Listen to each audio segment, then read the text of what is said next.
मीठे बच्चे, बाबा को प्यार से याद करते रहो, श्रीमत पर सदा चलो, पढ़ाई पर पूरा अटेंशन दो, तो तुम्हें सब रिगार्ड देंगे। मान सन्मान मागण्याची गोष्ट नाहीये, मान सन्मान पाहिजे किंवा मान सन्मान ऑटोमॅटिक मिळेल. कशाच्या आधारावरती? बाबा म्हणताय, बाबा को प्यार से याद करते रहो, श्रीमत पर सदा चलो और पढ़ाई पर पूरा अटेंशन दो. जितकं बाबांना आपण प्रेमाने आठवण करू, बाबांच्या म्हणण्यानुसार चालू आणि ज्ञान संपूर्ण रीतीने आपल्या जीवनामध्ये येईल, तर बाबा म्हणताय आदर सन्मान तर ऑटोमॅटिक मिळणार आहे. प्रश्न, अति इंद्रिय सुख का अनुभव किन बच्चों को हो सकता है? उत्तर, जो देही अभिमानी है, इसके लिए जब किसी से बात करते हो या समझाते हो तो समझो मैं आत्मा भाई से बात करता हूं. भाई भाई की दृष्टि पक्की करने से देही अभिमानी बनते जाएंगे. जिन्हें नशा है कि हम भगवान के स्टूडेंट हैं, उन्हें ही अति इंद्रिय सुख का अनुभव होगा. इंद्रियांच्या पलीकडचं सुख पाहिजे.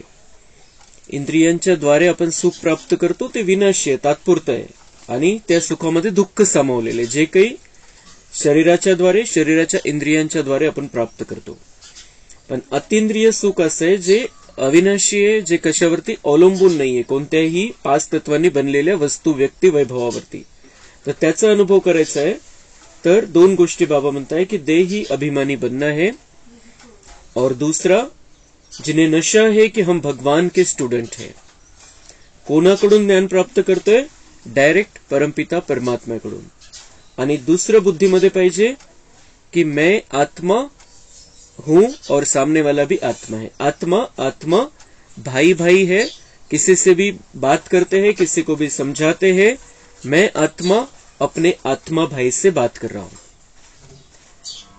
आणि दूसरी गोष्ट कि भगवान के हम विद्यार्थी हैं, परमपिता परमात्मा स्वयं हमें पढ़ाते हैं, समझाते. बाप बच्चों को समझाते. इथं काय? बाप बच्चों को समझाते. तिथं काय? गुरु आपल्या शिष्यांना समजवतो. गुरु ज्यांनी संन्यास घेतलेले तो गृहस्थींना समजवतो. यहां पर बाप बैठकर बच्चों को समझाते हैं. तो हमें ये क्लियर रहना चाहिए कि हमारा बाप ही हमारा शिक्षक है, हमारा सद्गुरु है, उसके हम विद्यार्थी है आणि हे विद्यार्थी जीवन अतिंद्रिय सुख देणार आहे. त्यासोबत आत्म अभिमानी स्थिती, भगवान के विद्यार्थी और आत्म अभिमानी स्थिती.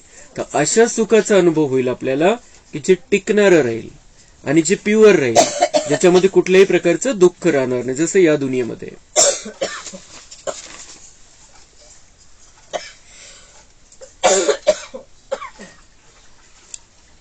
धारणा के लिए मुख्य सार है, सत्य ज्ञान को बुद्धि में धारण करने के लिए बुद्धि रूपी बर्तन को साफ स्वच्छ बनाना है.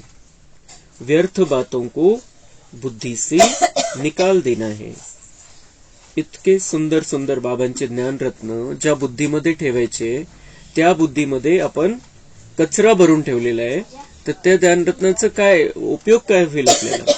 इसलिए बाबा कहते हैं कि उसको साफ करो, स्वच्छ करो. स्वच्छ बर्तन में ये अच्छी चीज रखो. जो बाबा हमें ज्ञान रत्न देता है, जो थालियां भर भर के देता है, वो कहाँ टिकेगी? स्वच्छ बुद्धि में, स्वच्छ बुद्धि रूपी बर्तन में. तो कीचड़ा कौन सा है? व्यर्थ का है, विकारों की बातें हैं, भूतकाल की बातें हैं और भविष्य की चिंता है. उस सबको अगर निकाल देंगे तो ये सारी बाबा की बातें ही हमारी बुद्धि में रहेगी, जो हमें सुख देगी, जो हमें शांति देगी, जो हमें शक्ति देगी. दैवी गुणों की धारणा और पढ़ाई पर पूरा अटेंशन दे, अति इंद्रिय सुख का अनुभव करना है। सदा इसी नशे में रहना है कि हम भगवान के बच्चे हैं, वही हमको पढ़ाते हैं। परमेश्वर शिकवतोय, बाबा शिकवतोय, हम उसके बच्चे हैं, हे जेव्हा बुद्धीमध्ये राहील तेव्हा त्या शिकवणीचं महत्व राहील आपल्याला। ट्रेनिंग कोण देतोय आपल्याला, कोण शिकवतोय, कोण समजवतोय या सगळ्या गोष्टी? परमपिता परमात्मा, परमेश्वर, ईश्वर, अल्लाह, गॉड, वाहेगुरु, वो हमें सिखा रहा है। आणि तो शिकवणारा जेव्हा बुद्धीमध्ये फिट बसेल की कोण शिकवतोय, तेव्हा त्याला एका एका शब्दाला आपण महत्व देऊ, क्योंकि उससे ऊंचा, उससे बड़ा, उससे श्रेष्ठ इस दुनिया में कोई भी नहीं है। तो उसके पढ़ाने को, जो उसकी पढ़ाई है, उसको हम अच्छी रीति से समझेंगे, महत्व देंगे, धारण करेंगे, दिव्य गुणधारी देवता उस आधार से हम बन जाएंगे और अति इंद्रिय सुख का अनुभव हमें यहाँ पर संगम में होगा। वरदान है, निश्चय के फाउंडेशन द्वारा संपूर्णता तक पहुंचने वाले निश्चय बुद्धि निश्चिंत भव। निश्चय इस ब्राह्मण जीवन की संपन्नता का फाउंडेशन है और यह फाउंडेशन मजबूत है तो सहज और तीव्र गति से संपूर्णता तक पहुंचना निश्चित है। कोणतीही बिल्डिंग, कोणतंही घर बनवायचं तर फाउंडेशन मजबूत पाहिजे, पहिया मजबूत पाहिजे, तर त्या आधारावरती आपण किती मोठी बिल्डिंग बांधू शकतो, किती मोठं घर बांधू शकतो। पण पहिया जर मजबूत नसेल तर किती काहीही आपण किती मोठं बांधलं तर त्याचा फायदा नहीं है। ऐसे ही हमारा ये ब्राह्मण जीवन अगर हमें संपन्नता तक लेकर जाना है, संपूर्ण बनायचंय, संपूर्ण फरिश्ता बनायचंय, त्या आधाराने देवता बनायचंय, तर निश्चय। पाया काय या जीवनाचा? निश्चय। सगळ्यात महत्वाचा निश्चय स्वतःवरती, बाबांवरती आणि ड्राम्यावरती। जितका निश्चयाचं फाउंडेशन पक्क, तितकं आपलं हे ब्राह्मण जीवन मजबूत राहील। जो यथार्थ निश्चय बुद्धि है वह सदा निश्चिंत रहते हैं। यथार्थ निश्चय है अपने आत्मस्वरूप को जानना, मानना और उसी प्रमाण चलना। और बाप जो है, जैसा है, जिस रूप में पार्ट बजा रहे हैं, उसे यथार्थ जानना। ऐसे निश्चय बुद्धि विजयी होते हैं। जो ऐसे निश्चय बुद्धि है वो विजयी होते हैं। कैसे निश्चय बुद्धि? जो यथार्थ निश्चय अपने ऊपर रखते हैं, अपने आप को समझते हैं, अपने आत्म स्वरूप को जानते हैं। मैं आत्मा हूं, ये ऊपर का तो सारा मेरा विस्तार है, कवर है, जो भी संसार की बातें हैं वो सारा विस्तार है, लेकिन मैं आत्मा हूं। जानना, मानना और उसी प्रमाण चलना। आत्मिक दृष्टीनेच सगळ्यांना बघायचंय, त्यानुसारच सगळ्यांशी व्यवहार करायचा, व्यवहारामध्ये यायचंय। और बाप जो है, जैसा है, जिस रूप में पार्ट बजा रहे उसे यथार्थ जानना। बाप जो है, परमात्मा का सत्य परिचय मिला, उसके पार्ट का परिचय मिला, वो किस तरीके से कार्य करता है, किस तरीके से मनुष्यों को देवता बनाता है, किस तरीके से हमें पतित से पावन बनाने की राह बता रहा है, कैसे ताकत देता है, ये सारी बातें हम उसके बारे में जान चुके हैं। तो वो जो निश्चय पक्का हो जाएगा तो सफलता निश्चित है, संपूर्णता निश्चित है और विजय हमारी पक्की है। स्लोगन है, अपने समय को, सुखों को, प्राप्ति की इच्छा को सर्व के प्रति दान करने वाले ही महादानी है। तर महादानी बनायचे, आपल्याला महादानी स्थितीमध्ये राहायचंय, तर सगळ्यांच्या कल्याणासाठी आपलं जे काही आहे त्याचं दान करत राहायचं। समय, श्वास, संकल्प, तन, मन, धन। अपने सुखों की प्राप्ति की इच्छा को भी, अपने सुखों की प्राप्ति की इच्छा को भी सर्वप्रति दान कर देना, ये है महादानी बनना। आज का पॉइंट है, अव्यक्ति साइलेंस द्वारा डबल लाइट फरिश्ता स्थिति का अनुभव करो। जैसे शुरू शुरू में अभ्यास करते थे, चल रहे हैं, लेकिन स्थिति ऐसे जो दूसरे समझते कि यह कोई लाइट जा रही है, उनको शरीर दिखाई नहीं देता था। इसी अभ्यास से हर प्रकार के पेपर में पास हुए। तो अभी जबकि समय बहुत खराब आ रहा है, तो डबल लाइट रहने का अभ्यास बढ़ाओ। दूसरों को सदैव आपका लाइट रूप दिखाई दे, यही सेफ्टी है। अंदर आवे और लाइट का किल्ला देखे। किल्ला पहिले जे राजे लोक बनवायचे किल्ला, तो सुरक्षिततेसाठी असायचा। खूप मोठ्या भिंती बांधून ठेवायचे, खूप खूप मोठ्या मोठ्या भिंती, त्याची वेगवेगळ्या प्रकारची रचना आहे प्रत्येक किल्ल्याची। याच्यासाठी होतं की सुरक्षित राहावं, कोणाचं कोणी आक्रमण इतके सहजासहजी आक्रमण करून आपल्यावरती अधिकार गाजवायला नको, म्हणून ते किल्ला बनवायचे। तर तसं आपल्याला स्वतःला जी आपण आत्मा आहे, त्या आत्मा किल्ल्यामध्ये सुरक्षित राहिली पाहिजे। हा शरीररूपी किल्ला आहे आणि या शरीररूपी किल्ल्यामध्ये आत्मा सुरक्षित राहिली पाहिजे। तर त्यासाठी बाबा म्हणताय कि लाइट रूप का अभ्यास बढ़ाओ। मैं आत्मा लाइट हूं और इससे किरणें निकल रही है। प्रकाशाचं शरीर चल रहे हैं तो लाइट चल रहा है, शरीर नहीं दिखाई देना चाहिए। शरीर केव्हा दिसतं कोणालाही, जेव्हा त्या शरीराची सजावट केलेली आहे, मेकअप केलेला आहे, वेगवेगळ्या प्रकारचे, जसं काल बाबांनी सांगितलं, पहनने का वो शौक नहीं होना चाहिए। तर खूप चांगलं असेल कोणाकडे, खूप चांगले घड्याळ घातलेली आहे, खूप चांगली साडी घातलेली आहे, खूप चांगला ड्रेस आहे, केश रचना एक वेगळ्या पद्धतीने केलेली आहे, तर नजर कुठे जाते? देहावरती नजर जाते। तो बाबा कह रहे कि वो उनको देह नहीं दिखाई देना चाहिए। वो जो चीजें रहती है, खूप थोडं पॉश घेतलेलं आहे काहीतरी, मग त्याच्यावरती नजर जाईल, मग त्या आधाराने देहभान निर्माण होत असतो। तर बाबा म्हणताय की तुम्हाला लाईट दिखाई देना चाहिए, एकदम साधं सिंपल राहायचंय, तर मग ती नजर जाणार नाही आपल्या विशेषतेवरती, विशेष गोष्टींवरती, ज्या वरच्या गोष्टी आहे। तो उसके लिए पवित्रता की धारणा जरूरी है। लाइट रूप के लिए पवित्रता की धारणा जरूरी है। लाइट केव्हा निघते आत्म्यामधून? जास्त पवित्रता जितकी जास्त असेल, जितकी प्युरिटी तितकी लाइट आपली पॉवरफुल।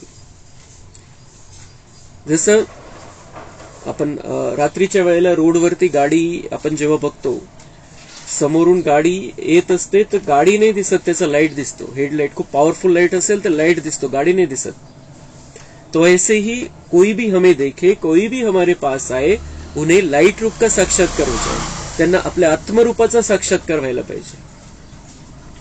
आणि पहिले सुरुवातीच्या काळामध्ये इतका त्रास सहन करावा लागला दीदींना किंवा ब्रह्माबाबांना, पण कोणी वरिष्ठ जे होते ज्यांनी सुरुवात जी केली, खूप त्रास सहन करावा लागला। खूप वेगवेगळ्या वृत्तीचे लोक यायचे समोर, पण त्यांची आत्मिक स्थितीचा अभ्यास इतका पक्का होता की ते मध्ये आल्यानंतर त्यांना ते लाईटचा साक्षात्कार व्हायचा।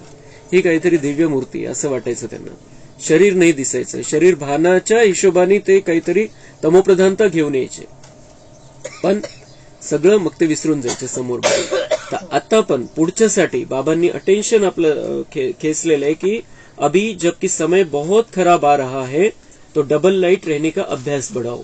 दूसरों को सदैव आपका लाइट रूप दिखाई दे। कोणत्याही भावनेने कोणी आपल्याकडे येईल त्याला लाईटचा साक्षात्कार, तमोप्रधानता घेऊन येईल, खूप रागात येईल, खूप वेगळ्या भावनेमध्ये येईल, काही कोणताही विकार, पाचही विकारांपैकी तो ज्या काही भावनेने येईल, मध्ये आल्यानंतर त्याला आपली किरणच मिळाली पाहिजे, त्याला त्या लाईटचा साक्षात्कार झाला पाहिजे। शरीर भानामुळे तो तमोप्रधानता घेऊन आपल्यापर्यंत पोहोचत असतो, पण जेव्हा आपल्याकडे आल्यानंतर त्याला आत्मा मनीचा साक्षात्कार होईल, लाईटचा साक्षात्कार होईल, त्याला ते तसे व्हायब्रेशन मिळतील, ते सगळं ते विसरून जाईल, ह्याच्यामध्ये परिवर्तन होऊन जाईल।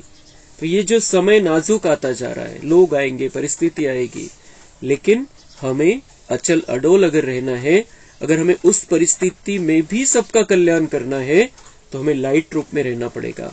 आत्मा से लाइट निकलती रहे, और इसके लिए अभ्यास करना है। मैं आत्मा हूं, मैं चमकता हुआ सितारा हूं, मैं बाबा का बच्चा हूं, बाबा की किरणों के नीचे रहना है, तो हमारी लाइट सदा चालू ही रहेगी, निकलते रहेगी हमारे से भी किरणें। बाबांच्या किरणाच्या खाली मी आहे, जसं सूर्य आणि सूर्याच्या खाली मी आहे, तसं बाबांना बघायचंय। शिवबाबाची किरणं येत आहे आणि मी त्याच्या खाली, कुठेही जातोय आपण तर त्या किरणांच्या खाली आपण जाऊ शकतो।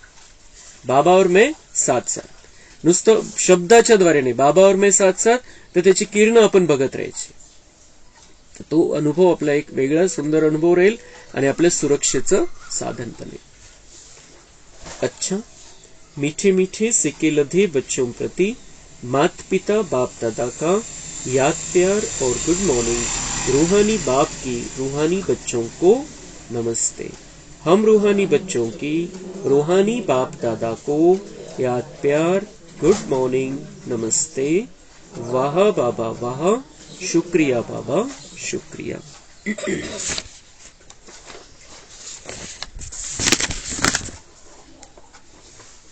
उद्या ब्रह्मबाबांचा स्मृती दिवस आहे। 55 वर्ष ब्रह्मबाबांना पूर्ण झाले अव्यक्त होऊन, आणि 55 वर्षापासून ते बच्चांची वाट बघताय कि बच्चे मेरे जैसे बन जाए, फरिश्ता बन जाए, मेरे पास आ जाए, इस दुनिया का महापरिवर्तन हो जाए। 55 साल से ब्रह्मा बाबा यहाँ भी नहीं है, परम धाम में भी नहीं है, बीच में ही है और हमारी राह देख रहे हैं। तो हमें उनके जो कदम है उन कदमों पर कदम रखते हुए चलना है। तर 10 बाबांचे 10 कदम आहे, त्याची लिस्ट आहे, त्याचे वेगवेगळे पॉइंट्स आहे। आपण जितके आज शक्य होईल तितके घेऊ।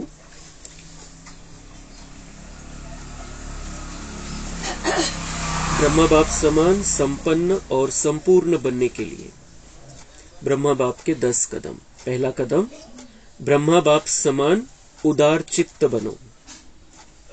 ब्रह्मा बाप समान उदार चित्त बनो म्हणजे मोठं मन ठेवा, मोकळं मन ठेवा।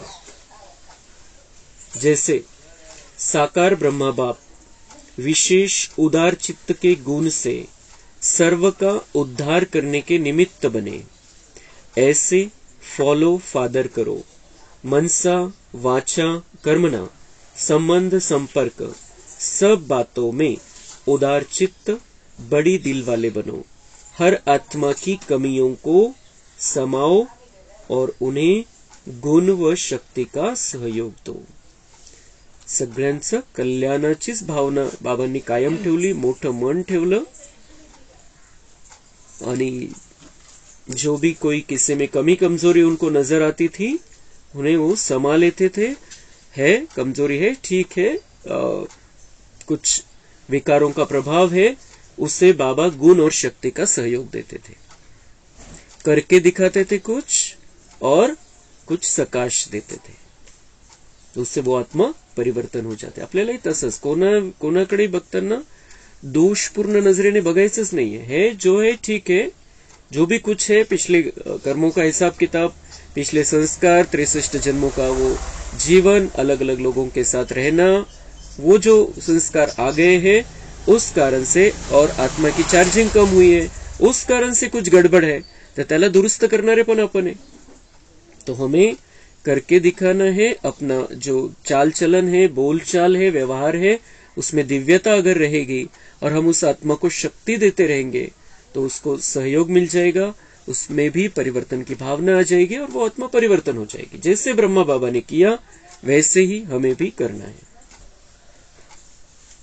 उदार चित्त बनने के लिए सदा इस स्मृति में रहो कि मैं अधिकारी आत्मा हूं, कभी किसी के भी अधीन नहीं होना, किसी के भी अधीन नहीं होना। हर प्रकार की अधीनता को समाप्त करने वाली मैं उदाहरण स्वरूप उद्धार मूर्त उदार चित्त आत्मा हूं, इस स्वमान में रहो। मैं अधिकारी आत्मा म्हणजे मला जे पाहिजे ते मी स्वतः निर्माण करू शकतो। माझ्यामध्ये सुख, शांती, प्रेम, आनंद, ज्ञान, पवित्रता, शक्ती सगळं आहे, मी जागृत करू शकतो आणि मला घ्यायचंच ते बाबांकडून घेईल मी। मला कोणाकडूनही सुख, शांती, प्रेम, आनंद नहीं पाहिजे, वो तो वो ऑटोमेटिक मिलता रहेगा, पर इच्छा नहीं। मैं अपने अंदर भी जागृत कर सकता हूं और मेरा बाबा बैठा है, मैं बाबा से लेता रहूं। तो किसी के भी अधीन नहीं होना है कि वो करेगा तो मुझे अच्छा लगेगा, वो ऐसा करेगा तो अच्छा लगेगा, वो ऐसा बोलेगा तो अच्छा लगेगा। नहीं, मैं अधिकारी आत्मा हूं, मुझे सबको देना है, लेना नहीं। मैं लेवता नहीं हूं, मैं देवता हूं। तो बड़े दिल से सबको स्वीकार करते चलना, ये ब्रह्मा बाबा ने सिखाया, वैसे हमें करना है। उदार चित्त बनने के लिए ब्रह्मा बाप समान अपने पास सर्व शक्तियों का स्टॉक भरपूर करो। आपका हर संकल्प, हर सेकंद दूसरों प्रति हो। मैं मास्टर दाता वरदाता हूं, इस स्वमान में रहो। तो उदार चित्त, बड़ी दिल रखनी है, सबके कल्याण का सोचना है। तो क्या लगेगा? अपने पास सर्व शक्तियों का स्टॉक, और अपने पास सर्व शक्तियों का स्टॉक बाबा से ताकत लेकर आएगा। योग से, योग के द्वारा हमारे अंदर वो ताकत आएगी, वो शक्तियां भरपूर रहेगी, और उस आधार से हम सबके कल्याण का सिर्फ सोच नहीं सकते हैं, सबका कल्याण कर सकते हैं। सोचना अलग चीज आहे, शुभ भावना ठेवणं वेगळी गोष्ट आहे, पण डायरेक्ट करणं त्याच्यासाठी ताकद पाहिजे, आणि ताकदीसाठी कनेक्शन पाहिजे बाबांशी चांगल्या प्रकारचं। महादानी उदार चित्त की स्टेज पर स्थित हो, तड़फती हुई आत्माओं को जियदान व मन की शांति दो। अंदर यही संकल्प इमर्ज हो कि इस आत्मा का कल्याण हो। मैं सर्व के कल्याण के निमित्त विश्व कल्याणी आत्मा हूं, इस स्वमान में रहो। तड़पती हुई आत्माओं को जियदान दो, मन की शांती दो। तड़पती हुई म्हणजे सगळे परेशान, दुःखी। दुनियेमध्ये प्रत्येकाला कोणत्या ना कोणत्या प्रकारचं टेन्शन आहे, कोणत्या ना कोणत्या प्रकारचं दुःख आहे। आपलं काम काय? त्यांना शांती द्यायची। त्यांची अशांती वाढवायचं हे आपलं काम नाही। त्यांची अशांती वाढवण्यासाठी दुनियेमध्ये खूप काही आहे। त्यांच्यामध्ये अशांती, आपल्याला त्यांना शांती द्यायची, शांती वाढवायची। हमें सदा ये बुद्धि में रखना है, हम बाबा के बच्चे बहुत श्रेष्ठ महान बच्चे हैं। हमारी बुद्धि में सदा ये होना चाहिए, मैं सर्व के कल्याण के निमित्त विश्व कल्याणी आत्मा। सर्व के कल्याण के निमित्त, सर्व के म्हणजे सर्व के, 1 2 4 5 सोडून नाही, सर्व के कल्याण के निमित्त विश्व कल्याणी आत्मा हूं। जर मी एकाविषयी सुद्धा चुकीची भावना मनामध्ये असेल तर मी विश्व कल्याणी नाहीये। सगळ्या विश्वाविषयी पण एकाशी पटत नाही तर मी विश्व कल्याणी होई नाही। खूप पाणी सगळं स्वच्छ आहे, पण थोडीशी माती पडली त्याच्यामध्ये, ते पाणी गढूळ म्हणू आपण, स्वच्छ नहीं म्हणू। तो तसं विश्व कल्याणी आत्मा बनने के लिए हर आत्मा के प्रति कल्याण की भावना। जैसे ब्रह्मा बाबा की थी, उनके विरोधी थे, वो जो भी कुछ उनका अपमान करने वाले थे, निंदा करने वाले थे, उनकी भावना ये थी, निंदा हमारी जो करे मित्र हमारा सोए। बऱ्याच जणांनी काय काय त्यांच्याविषयी पेपरमध्ये लिहिलं, काही लिहिलं उलट पालट। बऱ्याच जणांनी सल्ला दिला ब्रह्माबाबांना की केस करा। बाबांचं उत्तर होतं, बाप अपने बच्चे पर केस करेगा क्या? तो ये ऐसी बड़ी दिल, और उसके लिए विश्व कल्याण की भावना। जैसे साकार ने अपने हर कर्म को यादगार बनाया, ऐसे जो कर्म करो वह यादगार बन जाए। इसके लिए जो कर्म करो वह एक की याद में रहकर करो। वृत्ति, दृष्टि और भावना में सबका कल्याण समाया रहे। प्रत्येक कर्म बाबांचे यादगार होतं कि क्या सिचुएशन आई और बाबा ने क्या किया उस सिचुएशन में।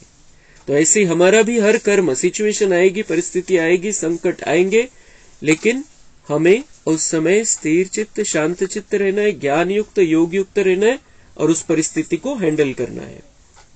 और उसके लिए एक की याद में रहना है। जो भी कर्म करते हैं उस एक की याद में रहना है, और उसके विद्यार्थी बनकर रहना है कि उसने क्या सिखाया है, ऐसी परिस्थिति सामने है, उसने क्या समझाया है मुझे। तो फिर हमारा हर कर्म जो है वो सबके कल्याण का हो जाएगा और यादगार बन जाएगा। मैं उदार चित्त, उद्धार मूर्त आत्मा हूं, इस स्वमान में रह। मनसा द्वारा सर्व शक्तियों का दान, वाणी द्वारा ज्ञान दान और कर्म द्वारा गुणों का दान करो। इससे सिद्धि स्वरूप वरदानी मूर्त बन जाएंगे। मनसा द्वारा शक्तियों का दान, वाइब्रेशन, वाणी द्वारा ज्ञान दान, जेव्हा केव्हा कोणाला काही सांगता येईल तेव्हा सांगायचंय, और कर्म द्वारा गुणों का दान, हम जो कुछ भी कर रहे हैं करके सिखाना है। गुणों का दान कैसे? हमारे गुण दिखाई दे, हम क्या कर रहे हैं, तो वो हमारे, उनके लिए हमारे तरफ से गुण का दान हो जाएगा की अशी परिस्थितीमध्ये असं करू शकतो आपण। हम पूर्वज आत्माएं सर्व का उद्धार करने के निमित्त हैं। इस स्वमान व पोजीशन पर स्थित होकर सर्व आत्माओं को शक्तियों का जल दो, योग की प्रकाश को। हम पूर्वज आत्माएं हैं और सर्व का उद्धार करने के निमित्त है। स्वतःला त्या उंचीवरती ठेवायचंय, आपण त्या लेव्हलला बघायचंय। परमेश्वर त्या नजरेने आपल्याला बघतोय, आपण त्या लेव्हलवरती स्वतःला बघायचंय की आपण पूर्वज आहे, आपण मूळ आहे, सगळ्यात मोठे आहे. हम आत्मा है और आत्मा का सफर परमधाम से हम नीचे आए तब से चल रहा है. तो उस हिसाब से हम दादाजी के दादाजी के दादाजी के दादाजी के दादाजी कुठे किती वरपर्यंत जाऊ, आपण सगळ्यांचे दादाजी आपण या भावनेने राहायचंय. तो उसका बड़े का कर्तव्य क्या होता है? अपने अनुभव के आधार से सबको सिखाना, सबको सही राह बताना, सबके कल्याण की भावना रखना. तो ऐसा ही हमें भी सृष्टि के हर आत्मा के प्रति, हर जीव जंतु के प्रति, हर सृष्टि के 5 तत्व के प्रति हमें वही भावना रखनी है. सबका कल्याण करना है, सबका उद्धार करना है. मैं पूर्वज आत्मा हूं, मैं उद्धार मूर्त आत्मा हूं. और उसके लिए सर्व आत्माओं का उद्धार करने के लिए सर्व आत्माओं को शक्तियों का जल दो और योग की सकाश दो. दूसरा कदम, ब्रह्मा बाप समान पालनहार बनो. जैसे ब्रह्मा बाप ने आप बच्चों को अलौकिक जन्म देने के साथ ऐसी पालना दी जो सबके मुख से यही आवाज निकलता, मेरा बाबा, ऐसे हर एक से मेरेपन की भासना आए. इसको कहा जाता है बाप समान.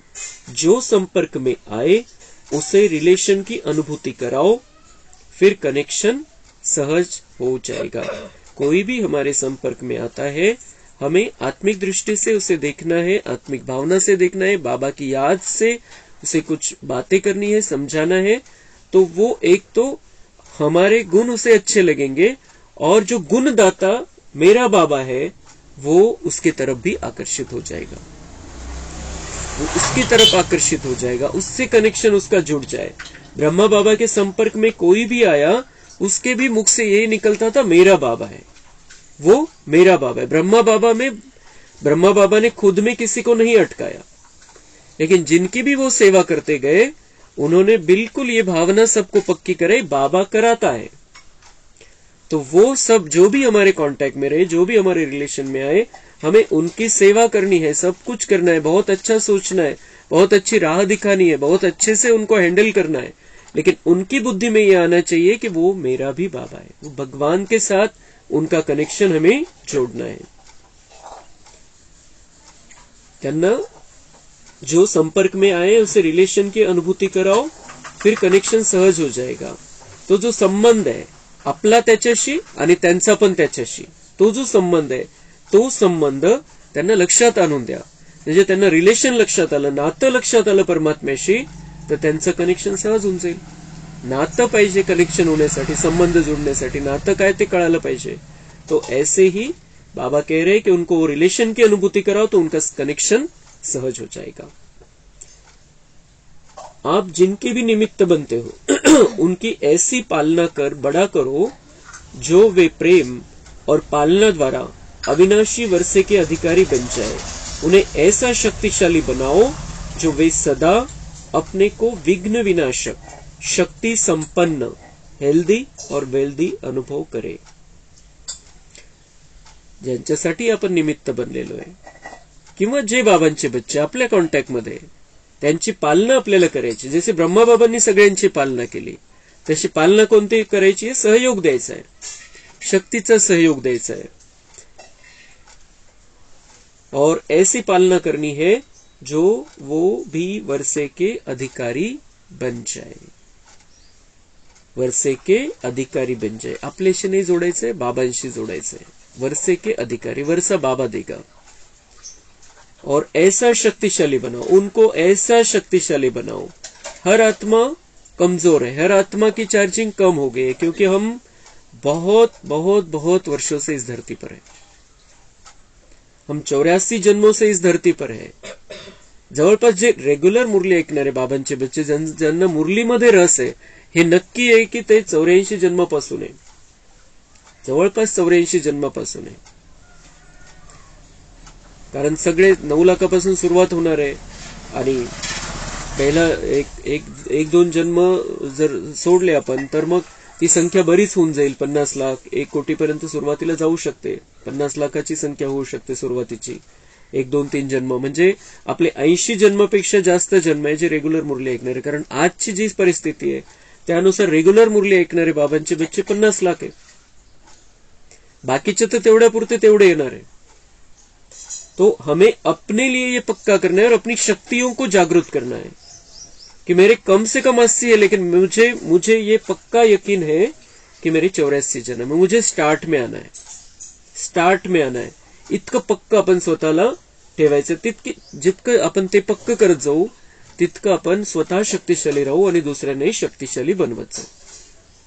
चार्जिंग संपलेली सगळ्यांची मान्य, पण आपल्याला आता पॉवर हाऊस भेटलेला आहे, चार्जिंग होऊन जाईल आपली.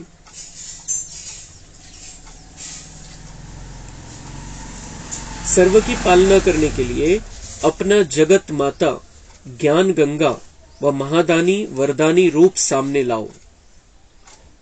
कितने बड़े बड़े, कितने ऊंचे ऊंचे टाइटल हमें बाबा ने दिए हैं.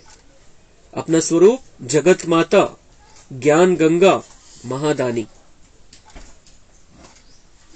जगत माता, जग की माता, सबके पालना करने वाली. जो निमित्त, जिनके लिए निमित्त बने उनकी नहीं, जगत माता. हर आत्मा की पालना करने के निमित्त बनना है. और ज्ञान गंगा, जहां भी जाए ज्ञान लेकर जाए साथ में. भले ही कभी वाणी के द्वारा न भी दे सके, लेकिन वाइब्रेशन से तो दे सकते हैं. ज्ञान गंगा, उस ज्ञान का स्वरूप बनकर हमें जाना है. और महादानी, वरदानी रूप. महादानी वरदानी, देते चलना है सबको. इसी स्वरूप में स्थित होकर किसी भी आत्मा को दृष्टि देंगे तो उनको वरदानों की प्राप्ति हो जाएगी. कल्याणकारी भावना से कैसी भी अपकारी आत्मा उपकारी बन जाएंगी. जैसे माँ बच्चों की कमजोरियों को व कमियों को नहीं देखती, उसको उसे ठीक करने का ही रहता है. माँ में 2 विशेष शक्तियां सहन करने और समाने की होती है. ऐसे हर आत्मा की पालना करने के लिए यह दोनों शक्तियां यूज करो तो सफलता जरूर होगी. माँ, बाबा म्हणता है माँ कैसे रहती है कि उसमें ये रहता है की बच्चे की कमी नहीं दिखाई देते. त्याच्यावरती जास्त फोकस नाही ठेवत की हा मूर्ख आहे, याला अक्कलच नाही, याला समजतच नाही, असं नाही. उसमें जो कमी है उसको दूर करने का उसको रहता है. ठीक आहे, तेवढ्या पुरतं तेवढं, त्याला जास्त महत्व असं नाही की असाच आहे, असं महत्व नाही. हा आहे, ठीक आहे, मला याच्यामध्ये परिवर्तन घडवायचंय, उसका कल्याण करना है. उस भावना से माँ बच्चे को समझाती. ती दोष दृष्टि ठेवून नहीं, लेकिन मुझे इसमें परिवर्तन करना है.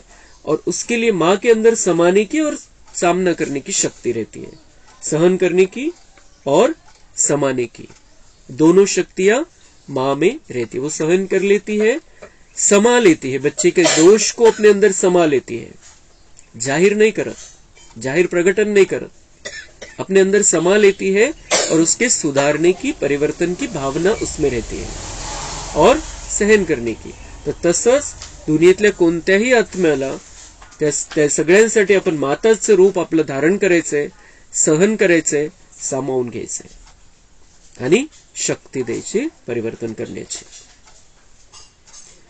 जैसे अपने साकार व आकार रूप में, जैसे आपने साकार व आकार रूप में विशेष पालना ली है, अब वैसी ही पालना सभी की करनी है. प्यार और शांति, इन 2 बातों द्वारा सबकी पालना करो. जो भी आपके संपर्क में आए यह अनुभव करे कि ऐसा प्यार तो हमको न कभी मिला न कभी देखा. प्यार और शांति, या दोनच गोष्टी आपल्याकडे पाहिजे. सबकी पालना करनी है और प्यार और शांति से ही सबकी पालना, देह भान में नहीं. प्यार और शांति, प्यार से पालना करनी है, देह भान में नहीं. मैं आत्मा, वो आत्मा. देह भान, मोह में आकर वैसी पालना नहीं करनी, नहीं तो आपल्यामध्येच फसेल. हमें उसे बाबा से जोड़ना है. प्यार और शांति, रूहानी प्यार और ईश्वरीय शांति के द्वारा हमें हर आत्मा की पालना करनी. उसे ऐसा अनुभव होना चाहिए कि ऐसा प्यार तो हमको न कभी मिला, न कभी देखा, न कभी सोचा. अशी पालना करायची सगळ्यांची. आणि या सगळ्या गोष्टी बाबांनी, ब्रह्माबाबांनी प्रॅक्टिकल करून दाखवले. जसं आपण कहाणी ऐकू ती पुढे आपण 20 तारखेपासून, शनिवारपासून, तर त्याच्यामध्ये आपल्याला हे कळेल की हे नुसते पॉइंट नाहीये, नुसते शब्द नाहीये, हे प्रॅक्टिकल मध्ये ब्रह्मबाबांनी करून दाखवलेले सगळ्या गोष्टी. जिन्हें अलौकिक जन्म देने के निमित्त बने हो उन्हें ऐसी पालना दो जो वे आपकी छत्र छाया के नीचे सेफ्टी का अनुभव करे. आपके पास आते ही उन्हें हर प्रॉब्लम का हल मिल जाए. सहारे दाता बनकर नहीं, निमित्त समझकर सहारा दो. यही पालना की विधि है. जैसे वाणी द्वारा सेवा करते हो, ऐसे आपकी चलन और चेहरा देखकर सबके दिल से वाह वाह के गीत निकले. उनकी दुआएं लेते और सर्व को दुआएं देते चलो. यही है रूहानी पालना करना. ऐसी पालना द्वारा पूरे संगठन को शक्तिशाली बनाओ. अच्छा, ओम शांती. बाकीचे कदम आपण शुक्रवारी बघू.